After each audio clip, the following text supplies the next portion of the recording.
AITAH for refusing to sign documents, relieving my father of child support enforcement, so he can renew his passport and stay in the country where his kids live. My dad never paid child support. My mom and I lived on EBT. He lived across the country, then across the world.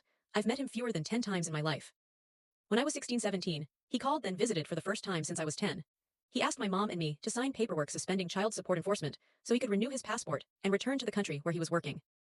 He owed somewhere between $10-20K. He swore he'd repay everything once he got back to his job.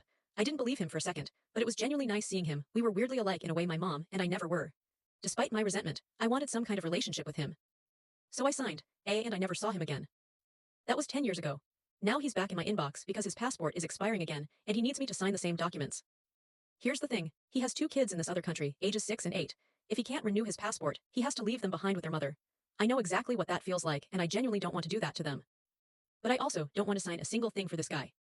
I've talked it through with people close to me. One friend says the harm is already done. My resentment is valid, but signing costs me nothing real at this point, and refusing just punishes kids who did nothing wrong. I hear that, but my hesitation isn't really about punishing him. I've done a lot of work on these feelings and I don't hate him. I just don't want to be involved in his life. What kills me is that I'm being handed responsibility for whether 2 children get to grow up with their father. That's not a decision I should have to make. He made promises to a court to pay child support, broke them, then made new promises to that same court 10 years ago, and apparently made zero plans for the fact that this day would come again. That's on him.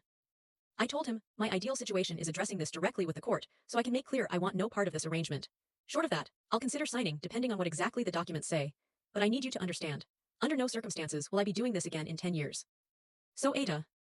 Edit, people are asking why he needs my signature. I looked it up, and in the US child support is the right of the child. So he needs my signature, not my mom's. Didn't know that. The legal mechanism here is the state reports child support debt over 2.5K to the Fed. The Fed uses that information for things including passport denial, reject, renewal.